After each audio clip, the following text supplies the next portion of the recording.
골로새서 3장 1절부터 11절까지 보시겠습니다.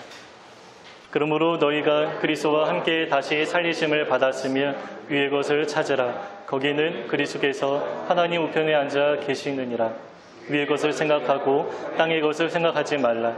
이는 너희가 죽었고 너희 생명이 그리스도와 함께 하나님 안에 감추어졌습니다.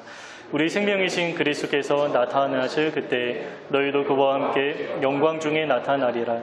그러므로 땅에 있는 지체를 죽이라. 곧 음란과 부정과 사욕과 악한 정욕과 탐심이니 탐심은 우상 숭배니라. 이것들로 말미암아 하나님의 진노가 임하느니라. 너희도 전에 그 가운데 살 때에는 그 가운데서 행하였으나 이제는 너희가 이 모든 것을 벗어버리라. 곧 분함과 노여움과 악의와 기방과 너희 입에 부끄러운 말이라. 너희가 서로 거짓말을 하지 말라.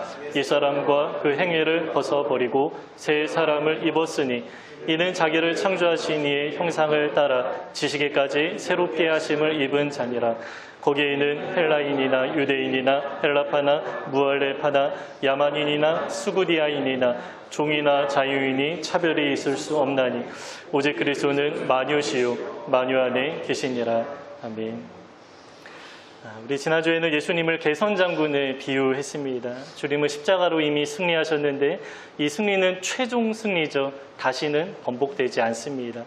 그래서 우리가 다른 것을 붙잡거나 다른 것을 따라가면 안 된다라고 했죠. 다른 것은 폐잔병입니다. 이미 사람들의 구경거리가 되었습니다. 그런데 여전히 이 구경거리를 붙잡고 사는 사람들이 있는데요. 복음이 무엇인지 제대로 모르는 사람, 예수 그리스도가 어떠한 분인지 제대로 모르는 사람들이 구경거리가 되어버린 이 세상을 붙잡고 따르면서 살아가는 것입니다. 그러나 지난주 본문에서는 결론에서 이렇게 말씀 나눴습니다. 아무 유익이 없다라고 결론을 내립니다. 오늘 본문도 같은 주제가 계속 이어지고 있는데요. 이제부터는 조금 구체적이고 실천적입니다. 이 골로새서는 4장으로 구성되어 있는데 주로 이제 전반부는 신학적인 이론에 관한 이야기가 많이 있고 또 뒤에는 적용과 실천하는 이야기가 많이 나옵니다.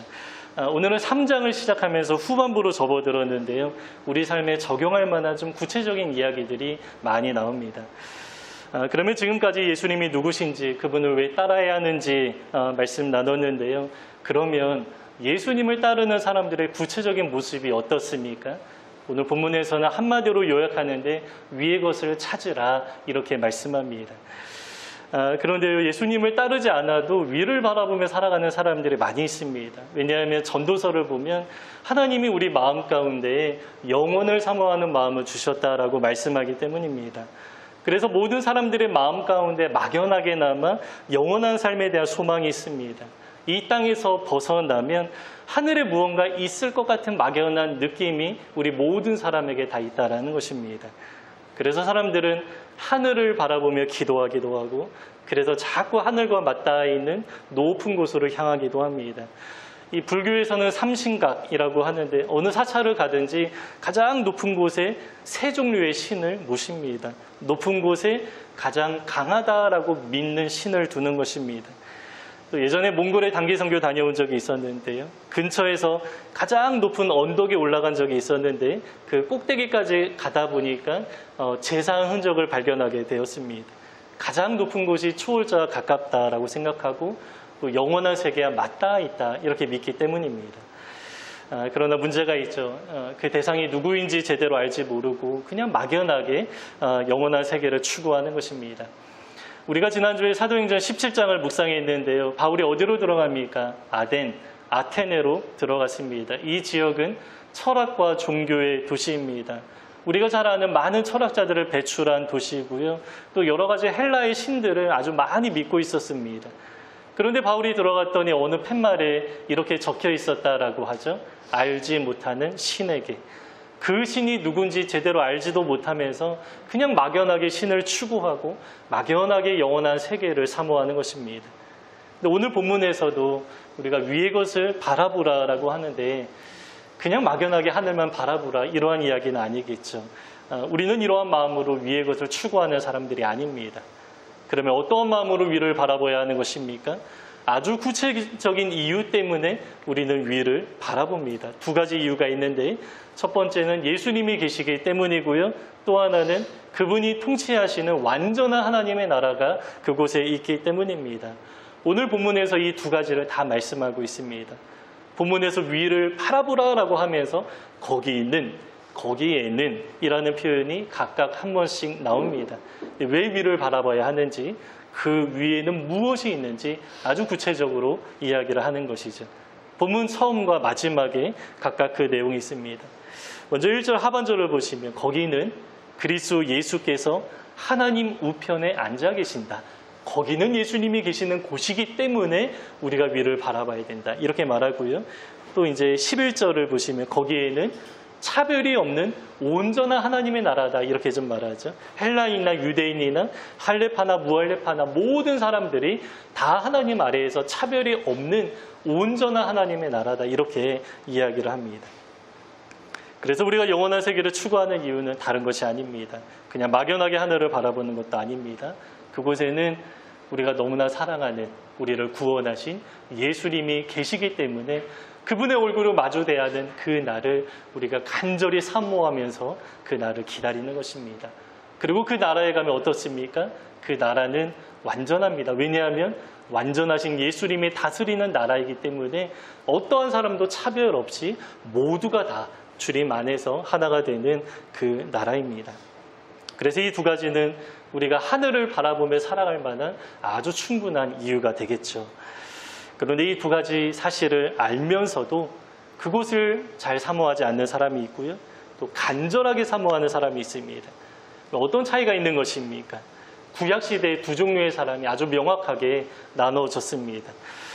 주전 8세기부터 메시아에 대한 예언이 아주 구체적으로 시작이 되었는데 이때 하나님의 사람들은 메시아를 얼마나 갈망했는지 모릅니다. 근데 왜 메시아를 갈망합니까? 이 세상 나라에서 살아가는 것이 너무나 힘들고 고통스럽기 때문에 메시아를 갈망하는 것입니다. 악인들은 부와 권력을 가지고 사람들을 막 억누르고 압제합니다. 그러나 율법에 따라서 의롭게 살아가고자 하는 일반 백성들은 고통을 받습니다. 왜냐하면 왜곡되고 부조리한 이 세상의 현실 속에서 하나님의 사람으로 바르게 거룩하게 살아가는 것이 너무나 힘들고 고통스럽기 때문입니다. 그래서 메시아가 오셔서 우리를 다스리시면 이 모든 고통에서 다 해방될 것이다. 이 소망이 있었던 것입니다. 그래서 누가 메시아를 기다리고 갈망합니까? 왜곡된 세상에서 말씀에 순종하며 살아가는 사람들입니다. 세상이 아무리 이상해도 세상에 타협하지 않는 사람들입니다. 이렇게 주님의 말씀에 따라 살아가는 사람들은 이 세상에서 고통을 당할 수밖에 없습니다. 그래서 메시아를 기다리고 갈망하면서 위를 바라보고 하늘을 사모하며 살아갔던 것입니다. 그러나 구약시대에도 메시아를 기다리지 않았던 사람들이 있었죠.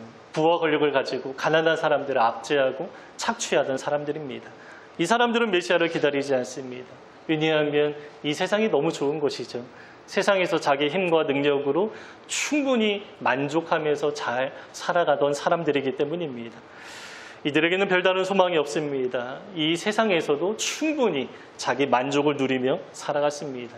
눈에 보이는 현실 세계를 너무 좋아합니다. 할 수만 있으면 이 모든 것들을 다 누리고 즐기면서 살아가기 원했던 그러한 사람들입니다.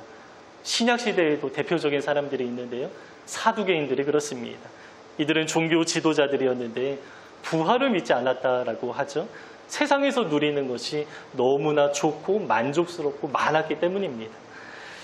그래서 여러분, 이 세상의 흐름에 따라 타협하고 사는 사람이라면 어떻게든 이 세상에서 잘 살아보려고 애를 씁니다. 세상에서 자기 성을 쌓으면서 별것도 아닌 세상 것에 만족하고요. 또 먹고 마시는 것, 이런 쾌락에 너무 지나치게 관심을 가집니다.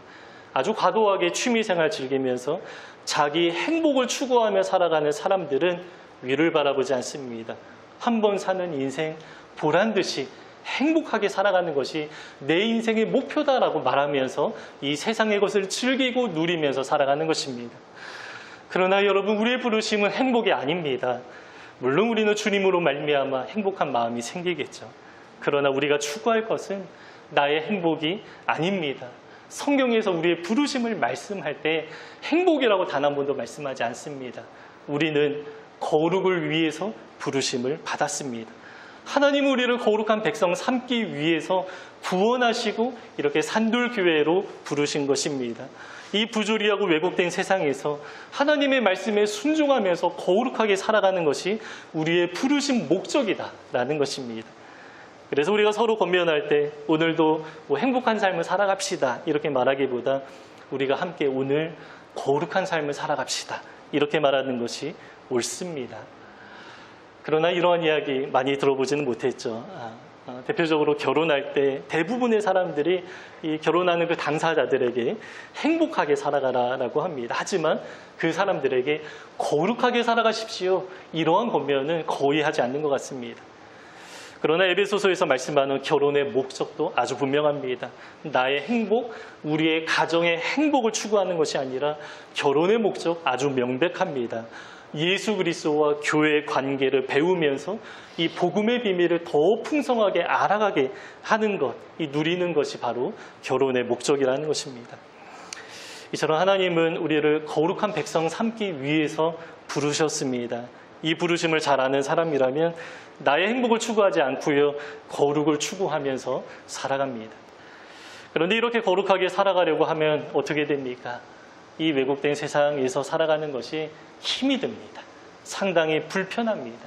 이 세상은 우리에게 적합하지 않은 곳, 우리에게 어울리지 않은 곳이기 때문입니다. 잘 맞지 않은 옷을 입은 것처럼 늘 불편하게 살아갈 수밖에 없는 것입니다. 그래서 우리는 거룩하게 살아가려고 할 때 세상에서 늘 밀려날 수밖에 없습니다. 소외를 당합니다. 경제적으로 때로 손해를 당하기도 하고요. 고난과 핍박이 있을 것이다. 세상이 너희를 미워할 것이다. 예수님 말씀하셨습니다. 그래서 거룩하게 살아가고자 하는 사람들은 위를 바라볼 수밖에 없는 것이죠. 이것이 바로 우리가 잘 아는 로마서 8장의 메시지입니다. 여기에서는 많은 사람들이 탄식한다라고 말하죠. 피조물이 탄식한다. 우리 성도들도 탄식한다. 같은 이유로 성령님도 탄식한다라고 말씀하는데 왜 그렇습니까? 순종하면서 주님의 길로 걸어가는 이 삶이 너무나 어렵기 때문에 탄식하는 것이고요. 같은 이유로 주님이 다시 오시는 그 날을 간절히 고대하고 갈망한다라고 말씀합니다. 여러분, 이러한 사람이라면 세상에 소망을 두지 않습니다. 왜냐하면 이 세상은 안전하지 않기 때문입니다. 모든 제국이 한순간에 다 무너졌습니다. 과거의 제국의 모토는 영원한 나라를 꿈꾸는 것이었습니다. 그러나 역사 가운데 모든 제국이 다 허망하게 무너졌습니다. 심지어 다니엘 한 사람의 인생 가운데 제국이 3번이나 바뀌었습니다. 그래서 다니엘서에 가장 많이 나오는 단어가 영원한 나라입니다. 한번 여러분 성경 프로그램으로 영원한 나라 검색해보면 다 다니엘서에 집중되어 있는 것을 우리가 확인하게 됩니다. 제국의 변천사를 경험한 다니엘을 통해서 하나님의 말씀하시는 것이 진짜 영원한 나라, 진짜 안전한 나라가 있다. 이 나라를 우리가 사모하고 갈망하면서 살아가야 한다라는 것입니다. 그래서 여러분, 우리는 이 세상에 소망을 두지 않습니다. 직장이 아무리 좋아도 그것이 내 안정감의 근원이 되면 안 되겠죠. 또 연봉이 나의 자존감의 기준이 되어서도 안 될 것입니다. 이러한 것들은 다 조개 껍데기에 불과합니다. 제가 지난주 강의에서 잠깐 소개했던 그 존 파이퍼 목사님은 이 세상의 것을 다 조개 껍데기에 비유하는데요. 실제 아무런 가치가 없는 것들이지만 사람들은 여기에 집착하면서 이런 것들을 모으면서 살아간다라고 비유합니다. 그런데 조개 껍데기를 적게 모은 사람이나 많이 모은 사람이나 무슨 차이가 있겠습니까? 하나님의 관점에서는 별 차이가 없는 것입니다. 우리가 추구할 것은 조개 껍데기가 아닙니다. 조개 안에 담겨있는 진주, 보화를 발견해서 살아가는 사람, 이러한 사람이 진짜 복된 사람이죠. 그래서 여러분, 우리가 여러 가지 형편 속에 있지만 우리 모두는 보화를 발견한 사람이기 때문에 그 어떠한 사람보다 가장 행복하다, 이렇게 고백할 수 있어야 하는 것입니다. 이 보화를 발견한 사람이라면 조개 껍데기에 집착하지 않습니다. 아무리 그 껍데기 빛깔이 영롱하게 보여도 껍데기는 껍데기입니다. 가치가 없습니다. 이처럼 우리는 위의 것을 찾고 바라봐야 하는데요. 누가 이러한 삶을 살아가는 것입니까? 자기 행복을 추구하는 사람은 위의 것을 바라보지 못합니다. 오직 거룩하게 말씀 따라 살아가는 사람만이 세상에서는 어렵고 고통을 당하지만 하늘을 바라보고 또 하늘에 소망을 두고 그 약속을 기대하면서 살아가는 것입니다. 우리 산돌교회는 거룩을 추구하면서 하나님을 바라보는 우리 모두가 되시기를 주님의 이름으로 축복합니다. 이 본문은 위의 것을 찾으라라고 하면서 또 한 가지를 말씀하는데 위의 것과 대비되는 것이죠. 땅의 것을 죽이라. 특별히 땅의 지체를 죽이라 이렇게 말합니다. 이 죽이라는 표현의 어감이 상당히 직설적이고 노골적인데 이어지는 모든 내용이 다 그렇습니다. 아주 심각합니다. 정말로 진지하게 말합니다. 이 바울이 땅에 있는 지체를 죽이라고 하면서 구체적으로 언급하는 것들이 있는데 여러분 그게 무엇입니까? 우리 마음에 있는 것들을 말합니다. 우리 마음에 있는 상당히 부정한 것들을 언급하고 있습니다. 음란이 있습니다. 부정이 있습니다. 사욕, 사리 사욕을 말하죠. 악한 정욕, 그리고 탐심, 남의 것을 탐하는 마음을 말합니다. 여러 가지를 지적하는데요. 가장 마지막에 이 탐심의 문제를 강조하죠. 십계명도 마찬가지인데요. 여기에도 탐심이 강조되어 있습니다. 우리 1계명부터 9계명까지는 겉으로 드러나는 어떤 행위에 대해서 지적하는데 가장 마지막에 10번째 계명이 무엇입니까? 나의 것이 아닌 다른 사람의 것을 탐내지 말라라고 하면서 행동이 아니라 마음의 문제를 지적하면서 10계명을 마무리하는 것입니다. 그래서 랍비들은 이 10번째 계명이 10계명 전체를 감싸면서 완성하는 내용이다라고 말합니다. 그런데 이 탐내는 마음이 얼마나 심각한 문제입니까? 우리는 탐심이 있을 수 있지 이렇게 가볍게 생각할 수 있는데 오늘 본문에서는 이 탐심이 곧 무엇이라고 말씀합니까? 우상 숭배와 같다라고 말씀합니다. 여러분 우리가 우상 숭배하는 그 장면을 볼 때 굉장히 끔찍하지 않습니까? 굿하는 장면이나 이제 부처에게 그 절하는 사람들을 보면 그 신앙을 가진 우리로서 상당히 끔찍하고 좀 불쌍해 보입니다. 영적인 질서가 완전히 뒤틀려도 아주 심각하게 뒤틀려 있는 모습입니다. 그런데 성경은 우리가 무언가 탐하는 마음이 있다면 그것이 곧 우상숭배다 이렇게 말씀하죠. 돈이나 명예나 음란이나 또 쾌락을 탐하고 따르는 마음이 있다면 그 사람은 우상숭배하는 것과 다르지 않다라는 것입니다. 왜냐하면 탐심이라는 것은 우리의 눈을 흐려버리게 만들기 때문입니다. 우리가 위의 것을 바라보지 않고 있다면 여러분 문제가 어디에 있는 것입니까? 바로 탐심에 있는 것입니다. 이 탐심이라는 것은 세상에 소망을 두고 세상의 것을 추구하게 만들고 또 세상에 안주하게 만듭니다. 우리의 마음의 눈을 흐르게 만듭니다. 주님이 걸어가신 그 십자가의 길을 따라가 걸어가야 되는데 그 길을 잃어버리게 만드는 것이 탐심입니다. 그래서 바울은 이 문제를 아주 심각하게 다루는데 얼마나 심각하게 다룹니까? 우리 6절에서는 이게 우상숭배다라고 말하는 동시에 이것들로 말미암아 하나님의 진노가 임하느니라 라고 말씀합니다. 우리가 이런 말씀을 대할 때 좀 설마 그렇게까지 이런 마음으로 말씀의 강도를 자꾸 희석시키려고 하는데 이게 바로 우리의 죄성입니다. 하나님의 말씀을 있는 그대로 바라보지 못하게 하는 것이죠. 그러면서 이 죄의 통로를 자꾸 열어두게 하는 것입니다. 그러나 바울의 어조는 상당히 강합니다. 부드럽게 말하지 않습니다. 조근조근 차분하게 설명하거나 설득하지도 않습니다. 아주 강하게 선포하고 명령하고 경고할 뿐입니다. 그래서 우리도 이 말씀을 있는 그대로 아주 무거운 계명으로 받아들여야 하는 것이죠. 그래서 내 안에 탐심이 있는가? 지금 나는 이 세상에 안주하면서 조개 껍데기를 추구하고 있는가? 아니면 나는 위를 바라보고 있는가? 우리의 마음을 늘 점검하면서 살아가야 하는 것입니다. 그러면 여러분, 우리의 마음을 어떻게 점검할 수 있겠습니까? 나 스스로 내 마음에 있는 것들을 살피기가 참 어렵습니다. 마음의 눈이 어두워지면 나도 내 영적인 상태를 잘 분별하기가 어려울 때가 많이 있습니다. 그러나 우리의 마음을 점검하는 아주 좋은 기준이 있는데요. 마음의 문제는 늘 겉으로 드러나게 되어 있습니다. 그래서 겉으로 드러나는 내 모습을 보면 내 마음에 무엇이 채워져 있는지 잘 알게 됩니다. 오늘 본문 8절과 9절에서 이 문제를 다루고 있는데 우리 8절과 9절 말씀을 좀 같이 한번 좀 읽어보면 좋겠습니다. 우리 8절부터 9절까지 함께 읽겠습니다. 시작. 이제는 너희가 이 모든 것을 악의와 비방과 너희 입에 부끄러운 말이라. 너희가 서로 거짓말을 하지 말라. 이 사람과 그 행위를 벗어버리고. 네, 뭐 겉으로 드러나는 몇 가지를 지적하는데요. 대부분 어떠한 것입니까? 우리 한마디로 요약하면 우리 말에 관한 것이죠. 그 언어 생활에 관한 것입니다. 마음의 문제는 가장 먼저 어떻게 드러납니까? 우리의 언어로 드러나게 되어 있습니다. 이것도 예수님이 지적하신 것입니다. 마음에 가득한 것이 입으로 나오게 되어 있다. 예수님이 여러 번 말씀하셨습니다. 누가 저에게 기타에 관한 이야기 물어보면 저는 물어보지 않은 것까지도 정말로 열을 다해서 많이 설명할 것입니다. 재규 형제에게 디자인 관련된 이야기를 물어보면 아마 이것저것 보여주면서 많이 알려주려고 할 것입니다. 요즘 세상 사람들 보면 그 경제와 정치 이야기를 상당히 많이 합니다. 왜냐하면 경제가 너무 불안해 보이고 정치도 불안해 보이니까 여기에 관심이 너무 많이 이제 생기는 것이죠.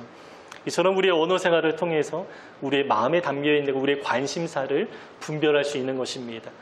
그리고 혹시 하나님 앞에 우리 마음에 부정한 것들이 담겨 있다면 오늘 본문의 이야기인데요. 우리 입술에 분노의 말이 나오게 되어 있습니다.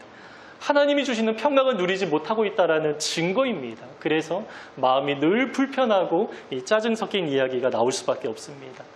이 하나님은 우리에게 자족하라. 구약에서도 정말로 강조하는 내용입니다. 신약에서도 경제와 관련하여서 우리에게 하나님이 주시는 메시지가 바로 탐심의 반대이죠. 자족하라. 있는 형편에 자족하라 말씀하는데 이 말씀에 순종하지 않는 사람이라면 늘 불만족 가운데 불평하는 이야기가 많이 나오게 되어 있습니다. 왜냐하면 마음의 자족이 내 마음을 다스리는 것이 아니라 욕심이 내 마음을 사로잡기 때문에 만족이 되지 않는 것입니다. 그래서 불평하고 짜증내고 심지어 오늘 본문에서 분노의 이야기를 하는데 분노의 언어까지 나오는 것입니다. 이처럼 우리의 언어 생활을 통해서 내 마음에 무엇이 담겨 있는가 잘 분별할 수 있습니다. 바울은 이 모든 것들을 다 죽여버리라, 벗어버리라 아주 강하게 말씀합니다. 이러한 것들 때문에 진노가 나타난다. 하나님이 너무나 싫어하는 것들이다 라고 말씀합니다. 그래서 우리가 땅에 있는 지체, 이 모든 것들을 다 죽이고 어떻게 해야 합니까? 하늘을 바라보는 연습을 해야 됩니다. 그곳에는 예수님이 계십니다. 예수님이 다스리는 완전한 하나님의 나라가 있습니다. 그 나라를 바라보면서 하루하루 이 세상에서의 삶, 인내하면서 살아가는 것입니다. 그러면 이러한 사람들의 삶에는 어떠한 변화가 나타나겠습니까? 가장 먼저 나타나는 것은 바로 말의 변화가, 언어의 변화가 나타나겠죠. 자족하는 사람이라면 어떻습니까? 감사의 고백이 많이 나올 것입니다. 그래서 우리가 어느 동역자들과 좀 이야기를 나누다 보면 뭐 이래서 감사하고 저래서 감사하고 뭐 이러한 이야기들을 많이 듣게 됩니다. 그래서 입버릇처럼 감사하다, 감사하다 이러한 이야기를 참 많이 하게 됩니다. 또 성령으로 충만한 사람이라면 그 마음의 대화를 나누다 보면 마음의 고요함을 잘 느끼게 됩니다. 여러 가지 불평할 수 있는 어려운 상황에서도 그 언어가 다릅니다. 우리가 어렵지만 그래도 하나님을 신뢰하자. 또 하나님이 이끌어 주실 거야. 그래도 우리가 인내하면서 또 하나님 말씀에 순종하자. 아마 이러한 이야기들을 많이 하게 될 것입니다. 이런 언어의 변화가 우리 모습 가운데 잘 드러나면 좋겠습니다. 여러분, 우리가 세상을 살아가다 보면 때로 좀 집착이 많아지죠. 여러분, 우리가 가만히 있으면 죄성이 우리를 사로잡아 오는 것을 발견하게 됩니다. 나도 모르는 사이에 어느새 내 마음 가운데 탐심이 들어서게 됩니다. 그래서 우리 안에 하나님의 은혜가 필요한 것이고요. 그 은혜를 받으려면 반드시 말씀과 기도의 삶을 해야 합니다. 가만히 있으면 여러분 우리는 퇴보할 수밖에 없습니다. 아무리 이전에 신앙생활 열심히 잘했다 하더라도 가만히 있으면 우리의 죄성은 우리를 후퇴하게 만들게 됩니다. 그러나 지금이라도 다시 시작하는 사람들에게는 하나님의 은혜가 나타나는데요. 그 은혜가 어떻게 나타나는 것입니까? 여러분, 하나님의 은혜가 우리를 이끌어가는 방향이 있는데 어떻게 우리를 이끌어가는 것입니까? 조개 껍데기는 조개 껍데기다. 이 사실을 분명히 알게 하고요. 또 세상의 것을 추구하는 마음을 돌이켜서 진정한 보호자 되신 예수 그리스도와 하나님 나라를 보게 하는 방향으로 우리를 이끌어가는 것입니다. 그래서 우리가 말씀과 기도의 삶을 잘 살아가야 하는 것이죠. 그래서 디모데 후서인가요? 거기에서는 말씀과 기도가 우리를 거룩하게 한다 이렇게 말씀합니다. 이 성령님의 역사가 우리 안에 잘 나타나기 원하고요. 그 방향 따라서 여러분, 우리가 내 행복이 아니라 세상에서 거룩하게 구별되어서 위의 것을 바라보며 살아가는 우리 모두가 되시기를 주님의 이름으로 축복합니다. 우리 1절부터 11절까지 다시 한번 읽고 오늘 본문 마치겠습니다. 함께 읽겠습니다. 그러므로 너희가 그리스도와 함께 다시 살리심을 받았으면 위의 것을 찾으라. 거기는 그리스도께서 하나님 우편에 앉아 계시느니라. 위의 것을 생각하고 땅의 것을 생각하지 말라. 이는 너희가 죽었고 너희 생명이 그리스도와 함께 하나님 안에 감추어졌음이라. 우리 생명이신 그리스도께서 나타나실 그때에 너희도 그와 함께 영광 중에 나타나리라. 그러므로 땅에 있는 지체를 죽이라. 곧 음란과 부정과 사욕과 악한 정욕과 탐심이니 탐심은 우상 숭배니라. 이것들로 말미암아 하나님의 진노가 임하느니라. 너희도 전에 그 가운데 살 때에는 그 가운데서 행하였으나 이제는 너희가 이 모든 것을 벗어버리라. 곧 분함과 노여움과 악의와 비방과 너희 입에 부끄러운 말이라. 너희가 서로 거짓말을 하지 말라. 옛사람과 그 행위를 벗어버리고 새 사람을 입었으니 이는 자기를 창조하신 이의 형상을 따라 지식에까지 새롭게 하심을 입은 자니라. 거기는 헬라인과 유대인이나 할레파나 무할레파나 야만인이나 스구리아인이나 종이나 자유인이 차별이 있을 수 없나니 오직 그리스도는 만유시요 만유 안에 계시니라.